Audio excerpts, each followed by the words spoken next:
Hey, Gloff. Happy Easter. Happy Easter to everyone. And thank you. I really appreciate the prayers. Um, let's see. As far as an update, I'm doing better. I wouldn't say that I'm doing good, but I'm doing better. Um,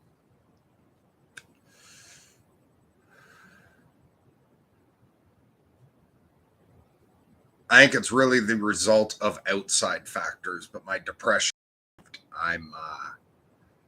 I wouldn't say I never feel suicidal, but it's much lower levels when it does come around at all. But most of the time, I'm either depressed or yeah, no, there's been a significant amount of time that I really wasn't bad other than fatigue. The So part of it is the improvement in weather and wildlife's coming around again. I met a couple new chipmunks. There's a chipmunk and squirrel from last year that remember me. um, I had a chickadee start eating out of my hands. It's my first time making friends with a bird. But so my depression is improving with the shift to spring and the forest god coming back to life. I can feel that. Also, one of my major problems going on at the moment that I won't go into what it is. It looks like there might be improvement with that, and it's the combination of the shifting seasons and it looking like maybe there's some hope in something in a major real world problem I've been having for a while. I've still got all the fucking fatigue and brain fog and everything that goes along with long haul, though. If I compare it to last spring when I first had long haul, it's not as bad as it was a year ago. But if I'm comparing it to the last few months, there doesn't seem to be any change in that. So I really don't have much to say with that brain fog and such. So I'm going to read a bit from the Neverending Story again. I think it was last full moon. I read Swamps of Sadness. This time I'm going to jump to the middle of the book, which is the end of the movie. Um, the movie ends only halfway through the story. So I'm going to start with at this point, Atreyu's coming back to see the childlike empress.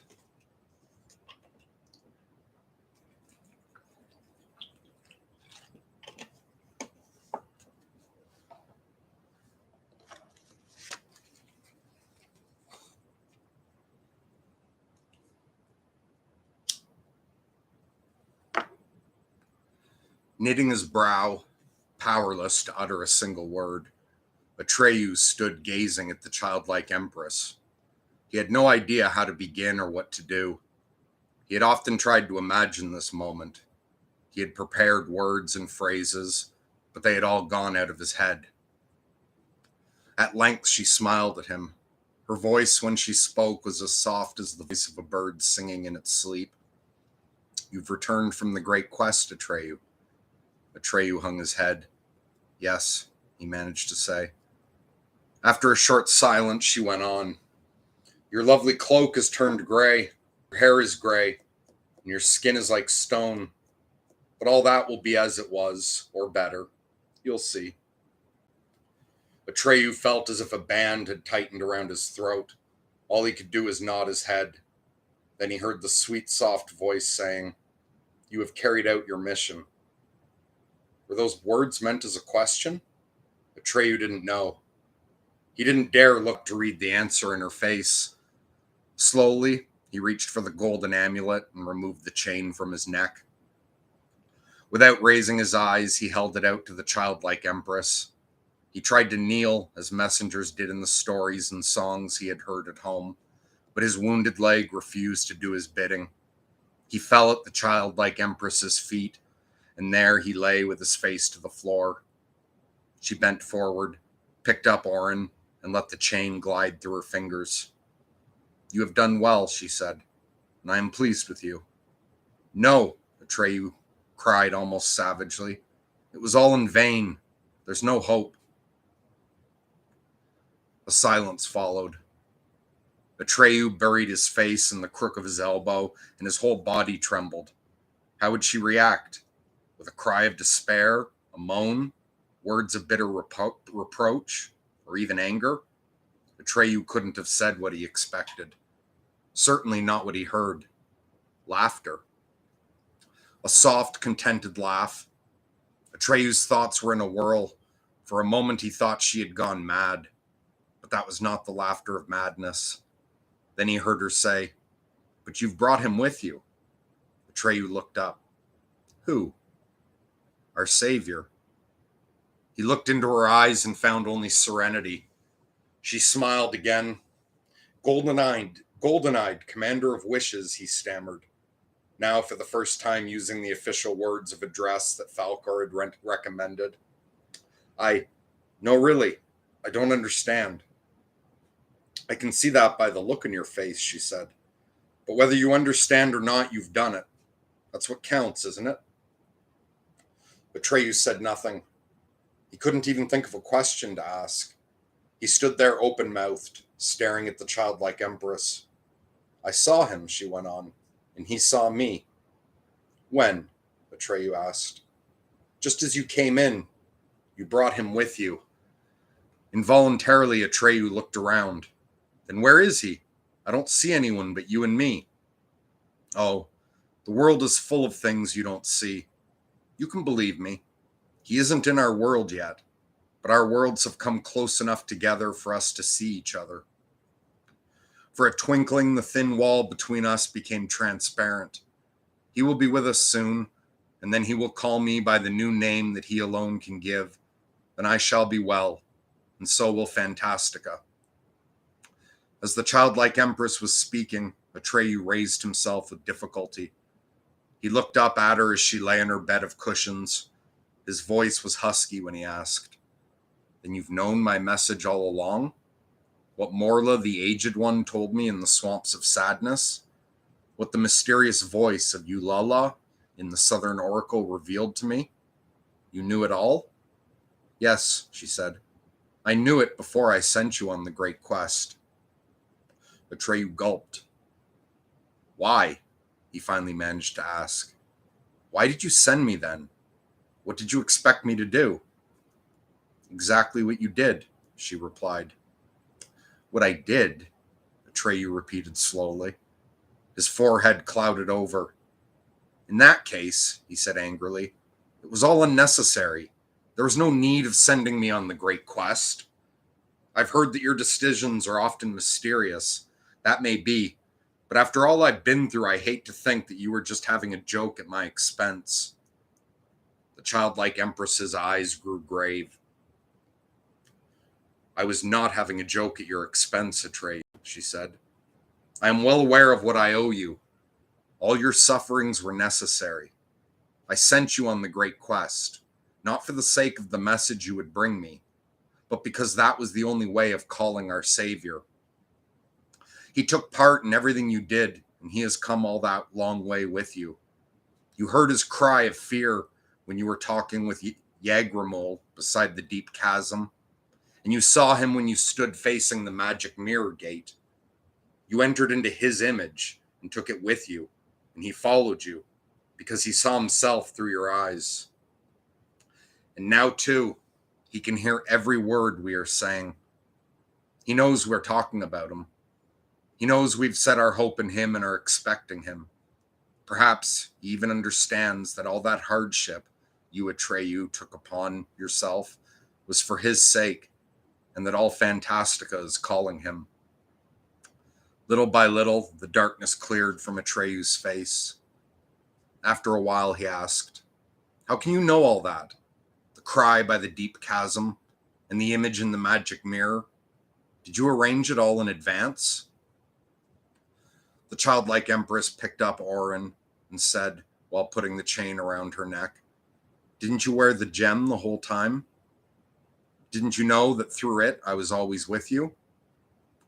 Not always, said Atreyu. I lost it. Yes. Then you were really alone. Tell me, what happened to you then? Atreyu told her the story. Now I know why you turned gray, said the childlike empress. You were too close to the nothing. Gamork the werewolf told me, said Atreyu, that when a fantastican is swallowed up by the nothing, he becomes a lie. Is that true? Yes, it is true, said the childlike empress, and her golden eyes darkened. All lies were once creatures of Fantastica. They are made of the same stuff, but they have lost their nature and become unrecognizable. But as you might expect from a half and half creature like Gamork, he told you only half the truth. There are two ways of crossing the dividing line between Fantastica and the human world, a right one and a wrong one. When Fantasticans are cruelly dragged across, that's the wrong way.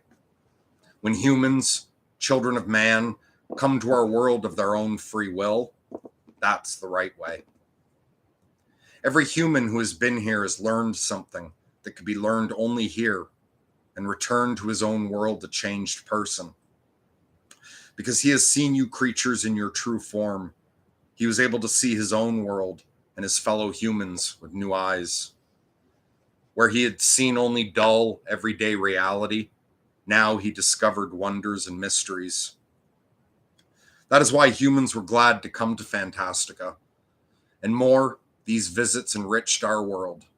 The fewer lies there were in theirs, the better it became. Just as our two worlds can injure each other, they can also make each other whole again. For a time they were both silent, and she went on. Humans are our hope. One of them must come and give me a new name, and he will come. Atreyu made no answer. Do you understand now, Atreyu? She asked. Why I had to ask so much of you? Only a long story full of adventures, marvels, and dangers could bring our savior to me, and that was your story.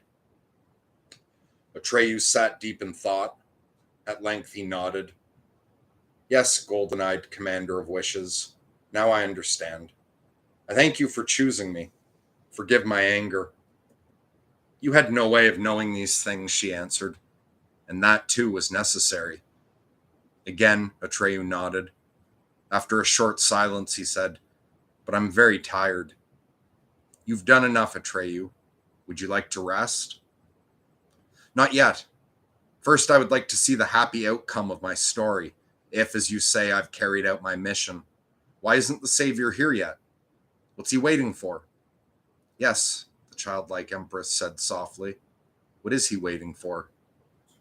Bastian felt his hands growing moist with excitement. I can't do it, he said. I don't even know what I'm supposed to do. Maybe the name I've thought of isn't the right one. May I ask you another question? Said Atreyu. Of course, she answered with a smile. Why do you need a new name to get well? Only the right name gives beings and things their reality, she said. A wrong name makes everything unreal. That's what lies do. Maybe the Savior doesn't yet know the right name to give you. Oh, yes, he does, she assured him. Again, they sat silent. I know it all right, said Bastian. I knew it the moment I laid eyes on her, but I don't know what I have to do. Atreyu looked up. Maybe he wants to come and just doesn't know how to go about it. All he has to do, said the childlike empress, is to call me by my new name, which he alone knows. Nothing more. Bastian's heart pounded. Should he try? What if he didn't succeed? What if he was wrong? What if they weren't talking about him, but about some entirely different savior?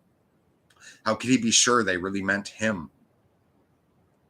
Could it be, said Atreyu after a while, that he doesn't know it's him and not somebody else we're talking about? No, said the childlike empress. Not after all the signs he has had. He can't be that stupid. I'll give it a try, said Bastian, but he couldn't get a word out of his mouth. What if it actually worked? Then he would somehow be transported to Fantastica. But how? Maybe he would have to go through some sort of change. And what would that be like? Would it hurt? Would he lose consciousness? Did he really want to go to Fantastica? He wanted to go to Atreyu and the childlike Empress, but he wasn't all that keen on all those monsters the place was swarming with. Maybe he hasn't got the courage, Atreyu suggested. Courage, said the childlike Empress.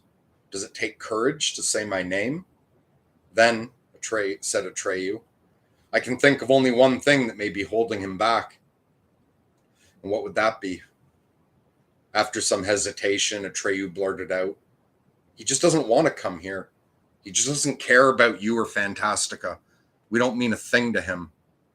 The childlike Empress stared wide-eyed at Atreyu. No, no, Bastian cried out. You mustn't think that. It's not that at all. Oh, please, please don't think that. Can you hear me? It's not like that, Atreyu. He promised me he would come, said the childlike Empress. I saw it in his eyes. Yes, that's true. And I will come soon. I just need time to think. It's not so simple.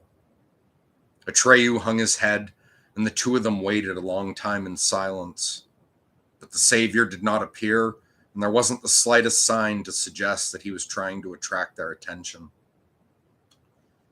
Bastian was thinking of how it would be if he suddenly stood before them, in all his fatness, with his bow legs and his pasty face. He could literally see the disappointment in the childlike Empress's face when she said to him, "What brings you here?" And Atreyu might even laugh. The thought brought a blush to Bastian's cheeks. Obviously, they were expecting a prince, or at any rate, some sort of hero. He couldn't just appear before them. It was out of the question. He would do anything for them. Anything but that. When at last the childlike Empress looked up, the expression of her face had changed. Atreyu was almost frightened at its grandeur and severity. He knew where he had once seen that expression, in the Sphinxes. There's one more thing I can do, she said, but I don't like it, and I wish he wouldn't make me. What is that? Atreyu asked in a whisper. Whether he knows it all or not, he's already part of the Neverending Story. He can no longer back out of it. He made me a promise, and he has to keep it. But by myself, I can't make him. Who in all Fantastica, Atreyu asked, can do what you cannot? Only one person, she replied, if he wants to. The old man of Wandering Mountain. Atreyu looked at the childlike Empress in amazement. The old man of Wandering Mountain, he repeated, stressing every word. You mean he exists? Did you doubt it? The old folk in our tent camps tell the children about him when they're naughty. They say he writes everything down in a book, whatever you do or fail to do, and there it stays in the form of a beautiful or an ugly story. When I was little, I believed it, but then I decided it was only an old wives' tale to frighten children. You never can tell about old wives' tales, she said with a smile. Then you know him? Asked Atreyu. You've seen him? She shook her head.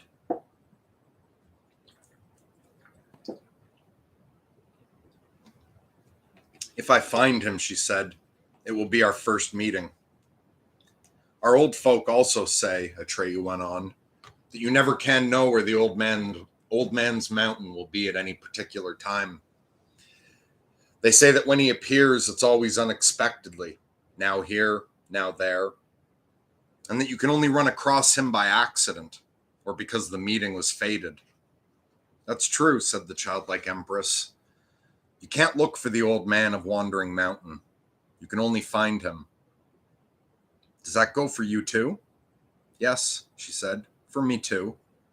But what if you don't find him? If he exists, I'll find him, she said with a mysterious smile. Her answer puzzled Atreyu. Hesitantly, he asked, Is he like you? He is like me, she replied, because he is my opposite in every way. Atreyu saw that with such questions he would get nothing out of her, and another thought weighed on him. You are deathly sick, golden-eyed commander of wishes, he said almost sternly. You won't go far by yourself. All your servants and couriers seem to have abandoned you. Falcor and I would be glad to take you wherever you wish, but frankly, I don't know if Falcor has the strength. And my foot, well, you can see that it won't carry me. Thank you, Atreyu, she said. Thank you for your brave and loyal offer. But I'm not planning to take you with me. To find the old man of Wandering Mountain, one must be alone. And even now, Falcor is not where you left him. He's been moved to a place where his wounds will be healed and his strength renewed. And you too, Atreyu, will soon be in that same place. Her fingers played with Orin. What place is that? There's no need for you to know that now. You'll be moved in your sleep. And one day, you will know where you were. But how can I sleep? Cried Atreyu, so shaken that he lost his sense of tact. How can I sleep when I know you may die at any minute? The childlike empress laughed softly. I'm not quite as forsaken as you think. I've already told you that there are some things you cannot hope to understand. I have my 7 powers, which belong to me, as your memory or courage or thoughts belong to you. They cannot be seen or heard, and yet they are with me at this very moment. I shall leave 3 of them with you and Falcor to look after you, and I shall take the other 4 with me as my escort. You needn't worry, Atreyu. You can sleep easily. At these words, all the accumulated weariness of the great quest descended on Atreyu like a dark veil. Yet it was not the leaden weariness of exhaustion, but a gentle longing for sleep. He still had so many questions to ask the golden-eyed commander of wishes, but he felt that her last words had vanquished all his wishes but one, the wish for sleep. His eyes closed, and still in a sitting position, he glided into the darkness. The clock in the steeple struck 11. As though far in the distance, Atreyu heard the childlike empress give an order in a soft voice. Then he felt powerful arms lifting him gently and carrying him away. For a long time, all was dark and warm around him.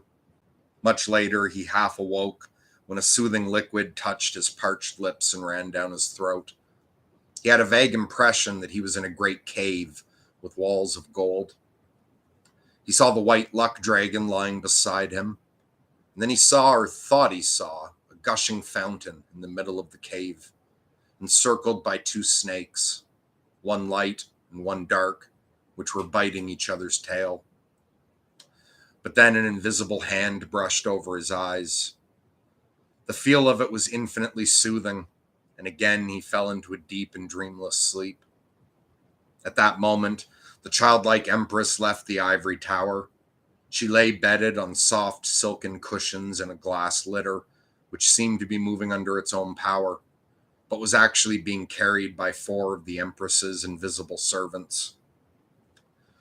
They crossed the labyrinth garden, or rather what was left of it, making frequent detours, since many of the paths ended in the nothing. When at length they left the labyrinth, the invisible carriers stopped. They seemed to be waiting for a command. The childlike empress sat up on her cushions and cast a glance back at the ivory tower. Then, sinking back, she said, "Keep going. Just keep going, no matter where." Blown by the wind, her snow-white hair trailed behind the glass litter like a flag.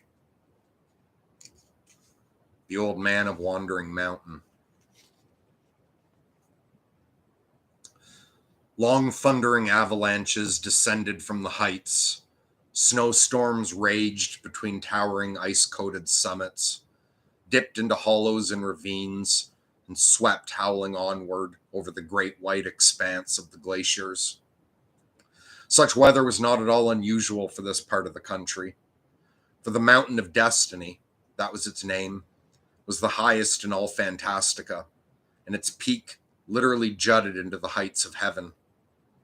Not even the most intrepid mountain climbers ventured into these fields of everlasting ice. It had been so very, very long since anyone had succeeded in climbing this mountain that the feat had been forgotten.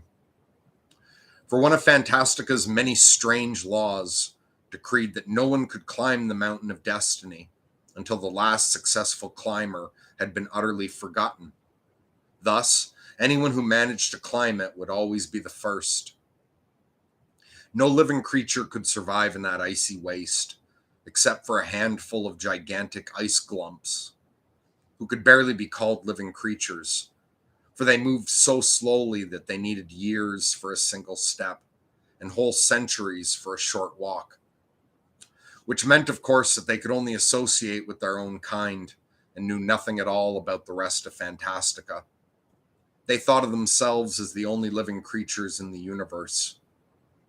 Consequently, they were puzzled to the point of consternation when they saw a tiny speck twining its way upward over perilous crags and razor-sharp ridges, then vanishing into deep chasms and crevices, only to reappear higher up.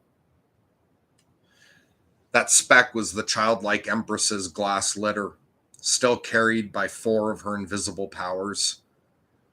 It was barely visible, for the glass it was made of looked very much like ice, and the childlike Empress's white gown and hair could hardly be distinguished from the snow roundabouts. She had traveled many days and nights. The 4 powers had carried her through the blinding rain and scorching sun, through darkness and moonlight, onward and onward, just as she had ordered, no matter where. She was prepared for a long journey and all manner of hardships, since she knew that the old man of Wandering Mountain could be everywhere or nowhere. Still, the 4 invisible powers were not guided entirely by chance in their choice of an itinerary. As often as not, the nothing which had already swallowed up whole regions left only a single path open. Sometimes the possibilities narrowed down to a bridge, a tunnel, or a gateway, and sometimes they were forced to carry the litter of the deathly ill Empress over the waves of the sea. These creatures saw no difference between liquid and solid. Tireless and persevering, they had finally reached the frozen heights of the Mountain of Destiny, and they would go on climbing until the childlike Empress gave them another order. But she lay still in her cushions. Her eyes were closed, and she said nothing. The last words she had spoken were the "no matter where" she had said upon leaving for the ivory tower. The litter was moving through a deep ravine, so narrow that there was barely room for it to pass. The snow was several feet deep, but the invisible carriers did not sink in or even leave a footprint. It was very dark at the bottom of this ravine, which admitted only a narrow strip of daylight. The path was on a steady incline, and the higher the litter climbed, the nearer the daylight seemed. And then suddenly the walls leveled off, opening up a view of vast white expanse. This was the summit. For the Mountain of Destiny culminated not, like most other mountains, in a single peak, but in this high plateau, which was as large as a whole country. But then, surprisingly enough, a smaller, odd-looking mountain arose in the midst of the plateau. It was rather tall and narrow, something like the ivory tower, but glittering blue. It consisted of innumerable, strangely shaped stone teeth, which jutted into the sky like great inverted icicles. And about halfway up the mountain, 3 such teeth supported an egg the size of a house. Behind the egg, large blue columns resembling the pipes of an enormous organ rose in a semicircle. The great egg had a circular opening, which might have been a door or a window. And in that opening, a face appeared. The face was looking straight at the litter. The childlike Empress opened her eyes. "Stop," she said softly. The invisible powers stopped. The childlike Empress sat up. "It's the old man of Wandering Mountain," she said. "I must go the last stretch of the way alone. Whatever may happen, wait here for me." The face in the circular opening vanished. The childlike empress stepped out of the litter and stared across the great snowfield. It was hard going, for she was barefooted, and there was an icy crust on the snow. At every step, she broke through, and the ice cut her tender feet. The wind tugged at her hair and her gown. At last, she came to the blue mountain and stood facing the smooth stone teeth. The dark circular opening disgorged a long ladder, much longer than there could possibly have been room for in the egg. It soon extended to the foot of the blue mountain, and when the childlike empress took hold of it, she saw that it consisted of letters which were fastened together. Each rung of the ladder was a line. The childlike empress started climbing, and as she climbed from rung to rung, she read the words. Turn back and go away. For come what will and come what may, never in any time or place must you and I meet face to face. To you alone, O childlike one, the way is barred, to you alone. Turn back, for never shall. Beginning seek the end of all. The consequence of your intrusion can only be extreme confusion. She stopped to rest and looked up. She still had a long way to go. So far, she hadn't even gone halfway. Old man of Wandering Mountain, she said aloud, if you don't want us to meet, you needn't have written me this ladder. It's your disinvitation that brings me. And she went on climbing. What you achieve and what you are is recorded by me, the chronicler. Letters unchangeable and dead freeze what the living did and said. Therefore, to come here to me, you invite catastrophe. This is the end of what you once began. You will never be old, and I, old man, was never young. What you awaken, I lay to rest. Be not mistaken. It is forbidden that life should see itself in dead eternity. Again, she had to stop to catch her breath. But then the childlike empress was so high up the ladder, was swaying like a branch in the snowstorm. Clinging to the icy letters that formed the rungs of the ladder, she climbed the rest of the way. But if you still refuse to heed the warning of the ladder's screed, if you are still prepared to do what in time and space is forbidden you, I won't attempt to hold you back. Then welcome to the old man's shack. When the childlike empress had those last rungs behind her, she sighed and looked down. Her wide white gown was in tatters, for it had caught on every bend and crossbar of the message ladder. Oh well, she had known all along that letters were hostile to her. She felt the same way about them. From the ladder, she stepped through the circular opening in the egg. Instantly, it closed behind her, and she stood motionless in the dark, waiting to see what would happen next. Nothing at all happened for quite some time. At length, she said softly, "Here I am." Her voice echoed as in a large empty room. Or was it another, much deeper voice that had answered her in the same words? Little by little, she made out a faint reddish glow in the darkness. It came from an open book, which hovered in midair at the center of the egg-shaped room. It was tilted in such a way that she could see the binding, which was of copper-colored silk. And on the binding, as on the gem, which the childlike empress wore around her neck, she saw an oval formed by two snakes biting each other's tail. Inside this oval was printed the title, The Neverending Story. Bastian's thoughts were in a whirl. This was the very same book that he was reading. He looked again. Yes, no doubt about it. It was the book he had in his hand. How could this book exist inside itself? The childlike empress had come closer. On the other side of the hovering book, she now saw a man's face. It was bathed in a bluish light. The light came from the print of the book, which was bluish green. The man's face was deeply furrowed, as if it had been carved in the bark of an ancient tree. His beard was long and white. His eyes were so deep in their sockets that she could not see them. He was wearing a dark monk's robe with a hood, and in his hand he was holding a stylus, with which he was writing in the book. He did not look up. The childlike empress stood watching him in silence. He was not really writing. His stylus glided slowly over the empty page, and the letters and words appeared as though of their own accord. The childlike empress read what was being written, and it was exactly what was happening at that same moment. The childlike empress read what was being written. You write down everything that happens, she said. Everything that I write down happens, was the answer, spoken in the deep, dark voice that had come to her like an echo of her own. Strange to say, the old man of Wandering Mountain had not opened his mouth. He had written her words in his, and she had heard them as though they were merely remembered that he had just spoken. Are you and I and all Fantastica, she asked? Are we all recorded in this book? He wrote, and at the same time she heard his answer. No, you've got it wrong. This book is all Fantastica, and you and I. But where is this book?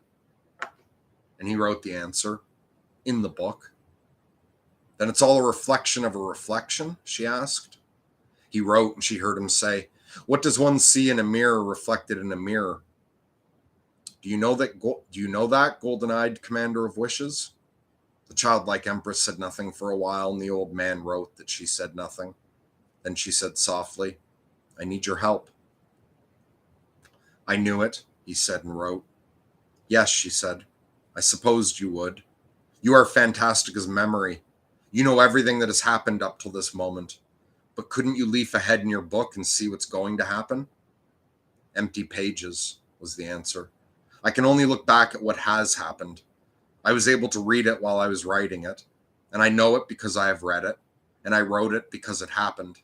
The Neverending Story writes itself by my hand. Then you don't know why I've come to you? No. And as he was writing, she heard the dark voice, and I wish you hadn't. By my hand, everything becomes fixed and final. You too, golden-eyed commander of wishes.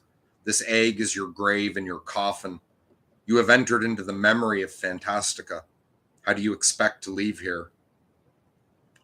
Every egg, she said, is the beginning of new life. True, the old man wrote and said, but only if its shell bursts open. You can open it, cried the childlike empress. You let me in. Your power let you in. But now that you're here, your power is gone. We are shut up here for all time. Truly, you shouldn't have come. This is the end of the never-ending story. The childlike empress smiled. She didn't seem troubled in the least. You and I, she said, can't prolong it, but there is someone who can. Only a human, wrote the old man, can make a fresh start. Yes, she replied, a human. Slowly, the old man of Wandering Mountain raised his eyes and saw the childlike empress for the first time. His gaze seemed to come from the darkest distance, from the end of the universe.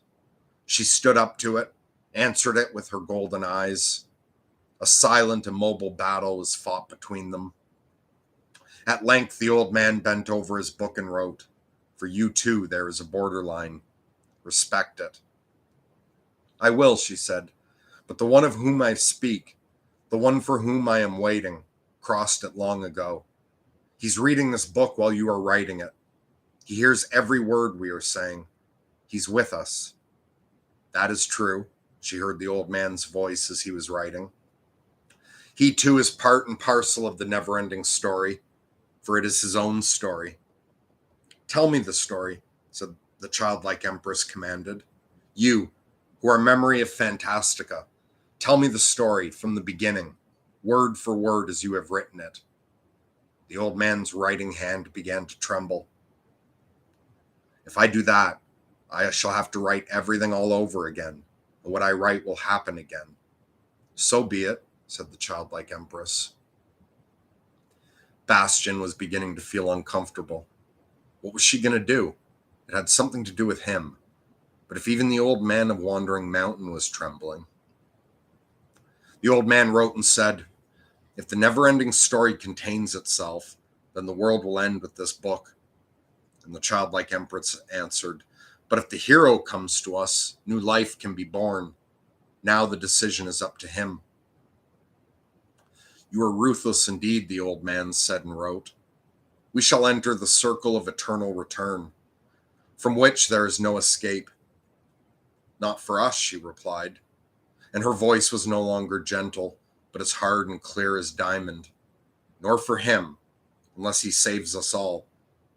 Do you really want to entrust everything to a human? I do. But then she added more softly, or have you a better idea? After a long silence, the old man's dark voice said no. He bent low over the book in which he was writing. His face was hidden by his hood. Then do what I ask. Submitting to her will, the old man of Wandering Mountain began telling the never-ending story from the beginning. At that moment, the light cast by the pages of the book changed color. It became reddish, like the letters that now formed under the old man's stylus. His monk's habit and the hood also took on the color of copper. And as he wrote, his deep, dark voice resounded. Bastian, too, heard it quite clearly. Yet he did not understand the first words the old man said. They sounded like Scoob, Delo, Rednarok, Darnock, Iraq. Strange, thought Bastian. Why is the old man suddenly talking a foreign language? Or was it some sort of magic spell? The old man's voice went on, and Bastian couldn't help listening.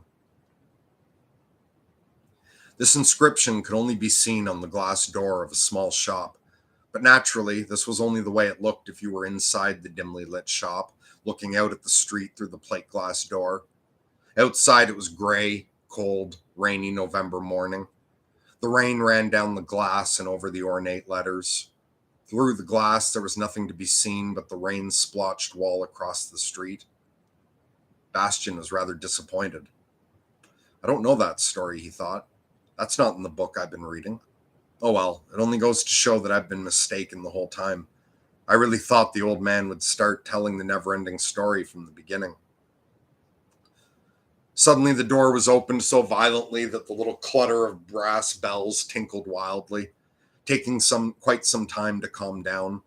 The cause of this hubbub was a fat little boy of 10 or 12. His wet, dark brown hair hung down over his face. His coat was soaked and dripping, and he was carrying a school satchel slung over his shoulder.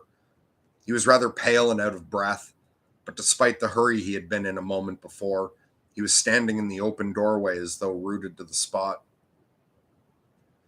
As Bastian read this and listened to the deep, dark voice of the old man of Wandering Mountain, a roar started up in his ears and he saw spots before his eyes. Why, this was all about him. And it was the never-ending story. He, Bastian, was a character in the book which until now he had thought he was reading. And heaven only knew who else might be reading it at that exact same time, also supposing himself to be just a reader. And now Bastian was afraid. He felt unable to breathe, as though shut up in an invisible prison. He didn't want to read anymore. He wanted to stop. But the deep, dark voice of the old man of Wandering Mountain went on. And there was nothing Bastian could do about it. He held his hands over his ears, but it was no use, because the voice came from inside him. He tried desperately to tell himself, though he knew it wasn't true, that the resemblance to his own story was some crazy accident. But the deep, dark voice went on, and ever so clearly he heard it saying, "Where are your manners? If you had any, you'd have introduced yourself." "My name is Bastian," said the boy. "Bastian Balthazar Bucks." In that moment, Bastian made a profound discovery. You wish for something. You've wanted it for years, and you're sure you want it, as long as you know you can't have it. But if all at once it looks as though your wish might come true, you suddenly find yourself wishing you had never wished for any such thing. This was exactly how it was with Bastian. Now that he was in danger of getting his wish, he would have liked best to run away. But since you can't run away unless you have some idea where you're at, Bastian did something perfectly absurd. He turned over on his back like a beetle and played dead. He made himself as small as possible and pretended he wasn't there. The old man of Wandering Mountain went on telling and writing the story of how Bastian had stolen the book, how he had fled to the schoolhouse attic and begun to read, and then Atreyu's quest began all over again. He spoke with Morla, the aged one, and found Falkor in Yagramul's net beside the deep chasm, and heard Bastian's cry of fear. Once again, he was cured by old Urgel and lectured by Engiwalk. He passed through the 3 magic gates and entered into Bastian's image, and spoke with Eulela, and then came to the Wind Giants and Spook City in Gamork, followed by Atreyu's rescue and the fight to the Ivory Tower. And in between everything that Bastian had done, how he had lit the candles, how he had seen the childlike Empress, and how she had waited for him in vain. Once again, she started on her way to find the old man of Wandering Mountain. Once again, she climbed the ladder of letters and entered the egg. Once again, the conversation between her and the old man was related word for word. And once again, the old man of Wandering Mountain began to write and tell the never-ending story. At that point, the story began all over again, unchanged and unchangeable, and ended once again with the meeting between the childlike Empress and the old man of Wandering Mountain, who began once again to write and tell the never-ending story. And so it would go on forever and ever, for any change in the sequence of events was unthinkable. Only he, Bastian, could do anything about it, and he would have to do something, or else he too would be included in the circle. It seemed to him that this story had been repeated 1,000 times, as though there were no before and after, and everything had happened all at once. Now he realized why the old man's hand trembled. The circle of eternal return was an end without an end. Bastian was unaware of the tears that were running down his cheeks. Close to fainting, he suddenly cried out, "Moonchild, I'm coming."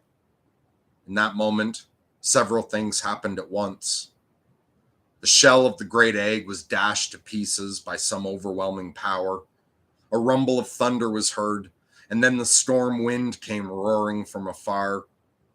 It blew from the pages of the book that Bastian was holding on his knees, and the pages began to flutter wildly. Bastian felt the wind in his hair and face. He could scarcely breathe.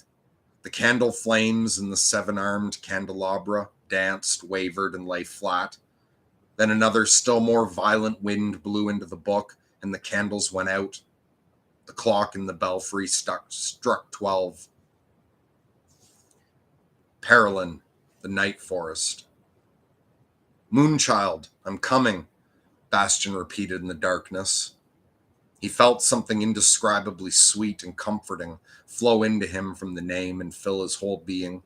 So he said it again and again. "Moonchild, Moonchild, I'm coming. Moonchild, here I am." But where was he? He couldn't see the slightest ray of light. This was no longer the freezing darkness of the attic. This was a warm, velvety darkness in which he felt safe and happy. All fear and dread had left him, ceased to be anything more than a distant memory. He felt so light and gay that he even laughed softly. "Moonchild, where am I?" he asked. He no longer felt the weight of his body. He groped about and realized that he was hovering in midair. The mats were gone and there was no ground under his feet. It was a wonderful feeling, a sense of release and boundless freedom that he had never known before. He was beyond the reach of all the things that had weighed him down and hemmed him in. Could he be hovering somewhere in the cosmos?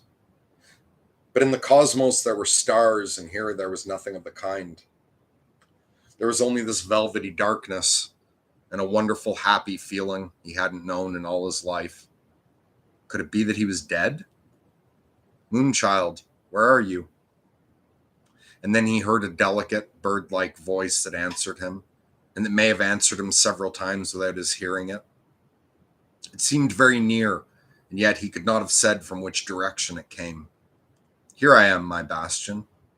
Is it you, Moonchild? She laughed in a strangely lilting way. Who else would I be? Why, you've just given me my lovely name. Thank you for it. Welcome, my savior, my hero. Where are we, Moonchild? I am with you, and you are with me. Dream words. Yet Bastion knew for sure that he was awake and not dreaming. Moonchild, he whispered. Is this the end? No, she replied. It's the beginning. Where is Fantastica, Moonchild? Where are all the others? Where are Atreyu and Falcor? And what about the old man of Wandering Mountain and his book? Don't they exist anymore? Fantastica will be born again from your wishes, my Bastion. Through me they will become reality. From my wishes? Repeated Bastion in amazement. He heard the sweet voice reply. You know they call me the commander of wishes. What will you wish? Bastion thought a moment. Then he inquired cautiously, how many wishes have I got? As many as you want. The more the better, my Bastion. Fantastica will be all the more rich and varied.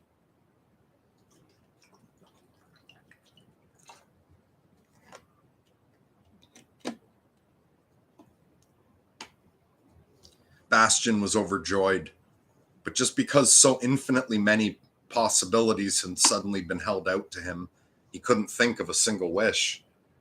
I can't think of anything, he said finally. For a time there was silence, and then the bird-like voice. That's bad. Why?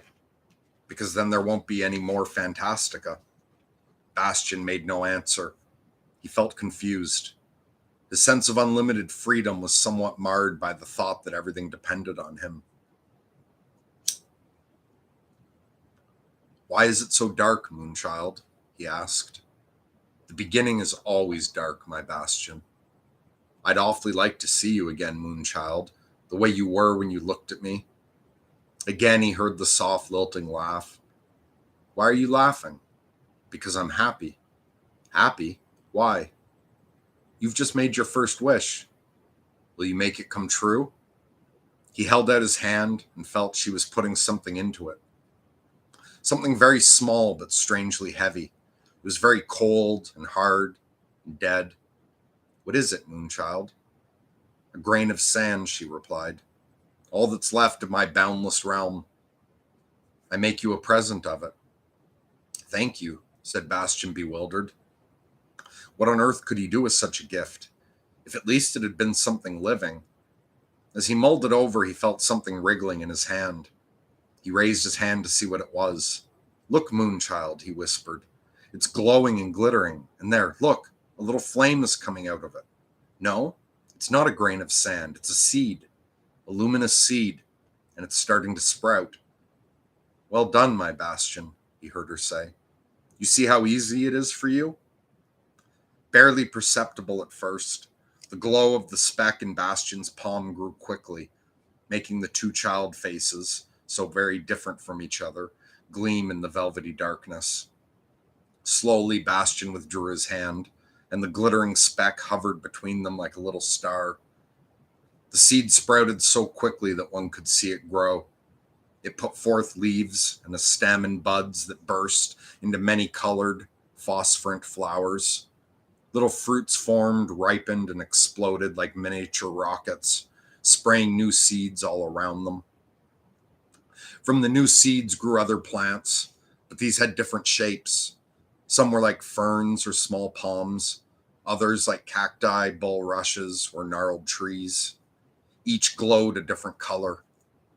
Soon the velvety darkness all around Bastion and Moonchild, over and under them and on every side, was filled with rapidly growing luminous plants. A globe of radiant colors, a new luminous world, hovered in the nowhere and grew and grew.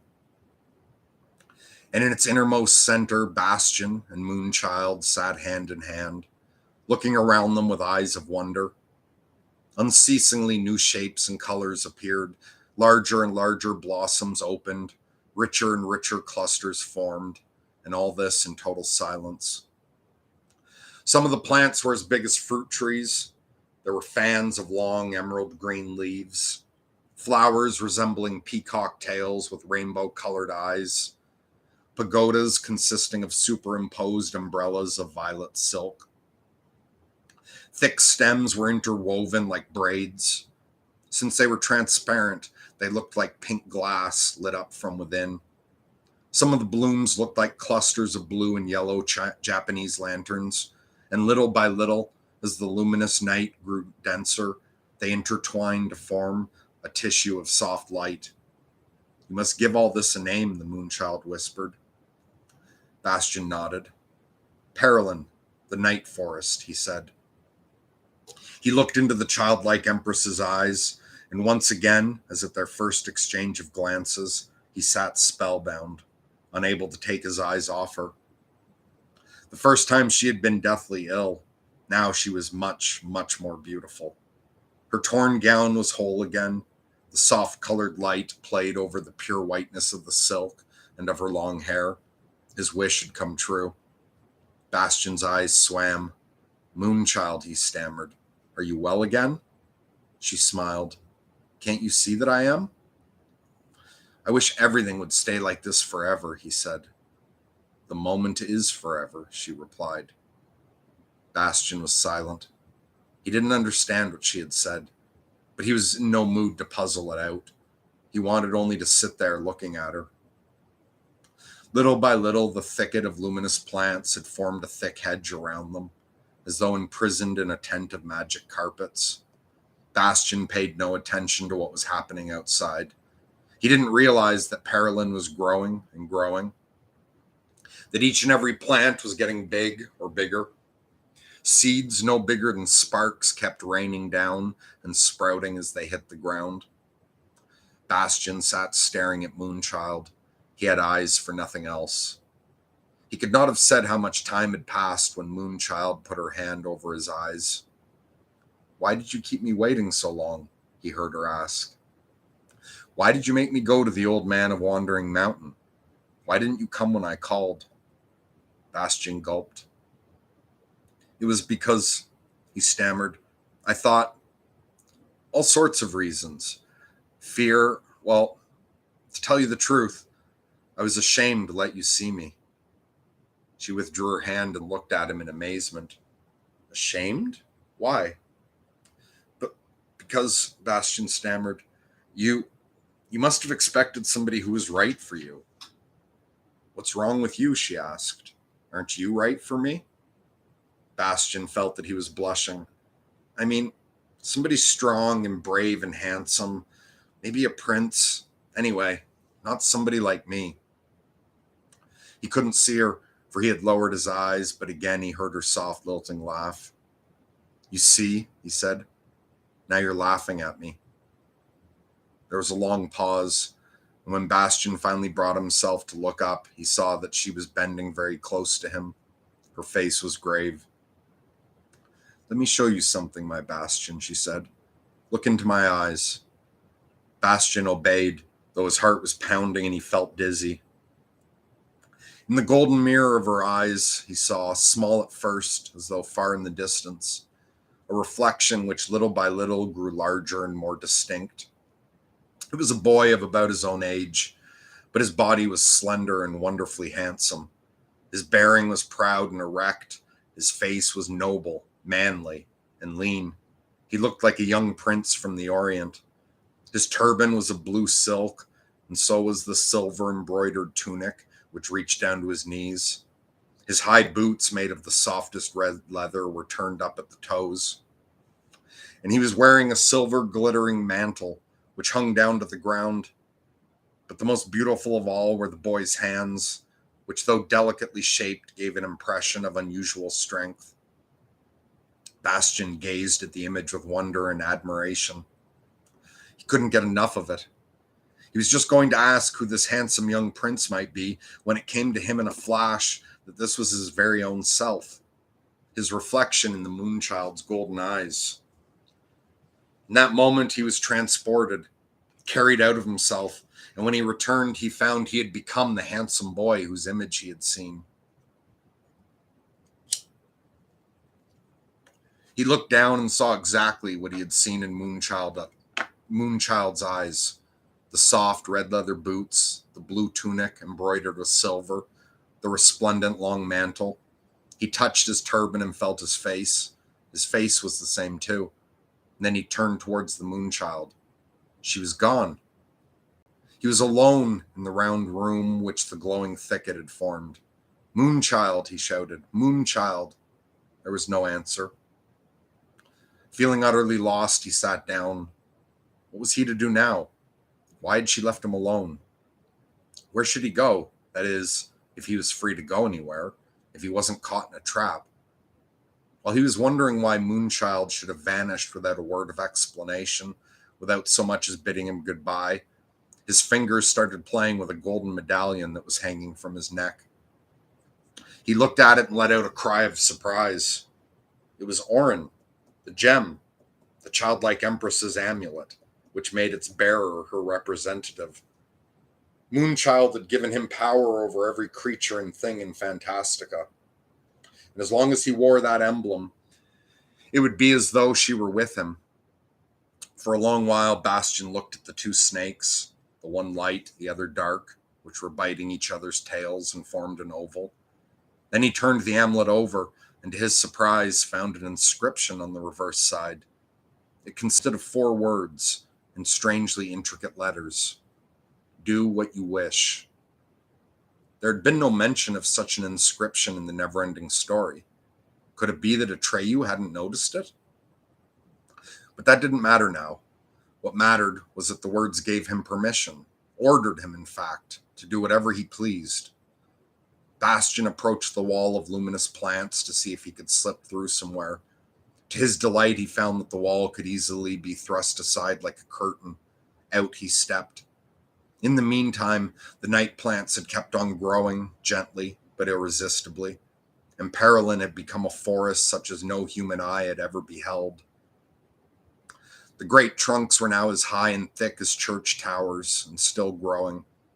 In places, these shimmering milky white pillars were so close together that it was impossible to pass between them, and seeds were still falling like a shower of sparks.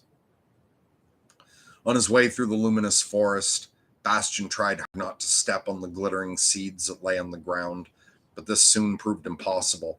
There simply wasn't a foot's breadth from the ground, which nothing was sprouting. So he stopped worrying and went wherever the giant trees left a path open for him. Bastian was delighted at being so handsome. It didn't bother him that there were no one to admire him. On the contrary, he was glad to have the pleasure all to himself. He didn't care a fig for being admired by the lugs who had always made fun of him. If he thought of them at all, it was almost with pity.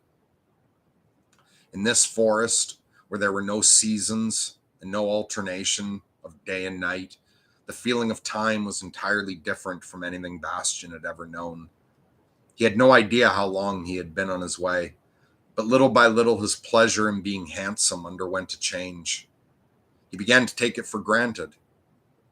Not that he was any less happy about it, but now he had the feeling that he had never been any different. For this, there was a reason which Bastian was not to discover until much later. The beauty that had been bestowed on him made him forget, little by little, that he had ever been fat and bow-legged. Even if he had known what was happening, he would hardly have regretted the loss of this particular memory. As it happened, he didn't even realize that he had forgotten anything. And when the memory had vanished completely, it seemed to him that he had always been just as handsome as he was now. At that point, a new wish cropped up. Just being handsome wasn't as wonderful as he had thought. He also wanted to be strong, stronger than anybody, strongest in the world. While going deeper and deeper into the night forest, he began to feel hungry. He picked off a few of the strangely shaped, luminous fruits and nibbled gingerly to see if they were edible. Edible was no word for it. Some were tart, some were sweet, some slightly bitter, but all were delicious. He ate as he walked and felt a miraculous strength flowing into his limbs. In the meantime, the glowing underbrush around him had become so dense that it cut off his view on all sides. To make matters worse, lianas and aerial roots were becoming inextricably tangled in the thicket below. Slashing with the side of his hand as if it had been a machete, Bastion opened up a passage, and the breach closed directly behind him as if it had never been. On he went, but the wall of giant tree trunks blocked his path. Bastion grabbed hold of two great tree trunks and bent them apart. When he had passed through, the wall closed soundlessly behind him. Bastion shouted for joy. He was lord of the jungle. For a while, he amused himself, opening paths for himself, like an elephant that has heard the great call. His strength did not abate. He had no need to stop for breath. He felt no stitch in his side, and his heart didn't thump or race. But after a while, he wearied of this new sport. The next thing he wanted was to look down on his domain from above, to see how big it was. He spat in his hands, took hold of a liana, and pulled himself up hand over hand without using his legs, as he had seen acrobats do in the circus. For a moment of vision, a pale memory of the past, came to him of himself in gym class, dangling like a sack of flour from the bottommost end of the rope, while the rest of the class cackled with glee. He couldn't help smiling. How they would gape if they saw him now. They'd be proud to know him, but he wouldn't even look at them. Without stopping once, he finally reached the branch from which the liana was hanging, climbed up and straddled it. The branch gave off a red glow. He stood up and, balancing himself like a tightrope walker, made his way to the trunk. Here again, a dense tangle of creepers barred his way, but he had no difficulty in opening up a passage through it. At the height of the trunk was still so thick that 5 men clasping hands could not have encircled it. Another, somewhat higher branch jutting from the trunk in a different direction was beyond his reach. So he leapt through the air, caught hold of an aerial root, swung himself into play, made another perilous leap, and grabbed the higher branch. From there, he was able to pull himself up to a still higher one. By then, he was high above the ground, at least 300 feet, but the glowing branches and foliage still obstructed his view.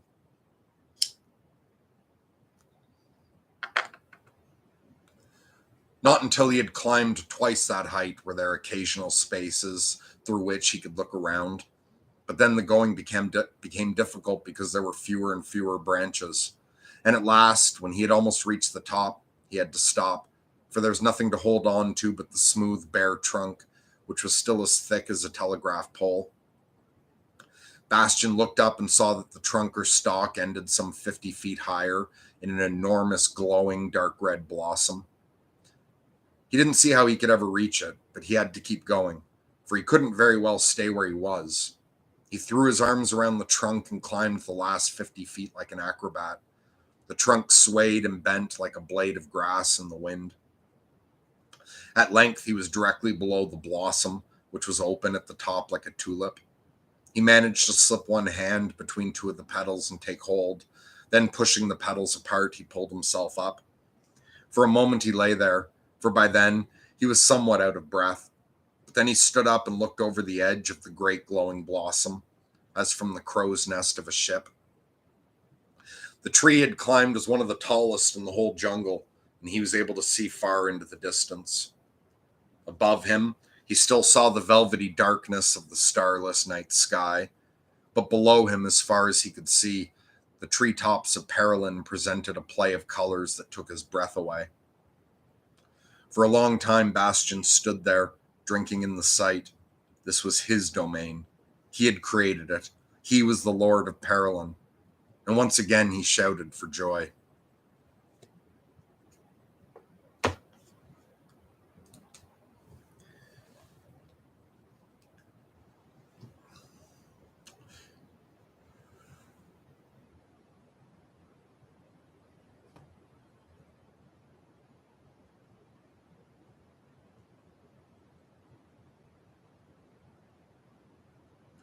So, hey to everyone who commented while I was reading.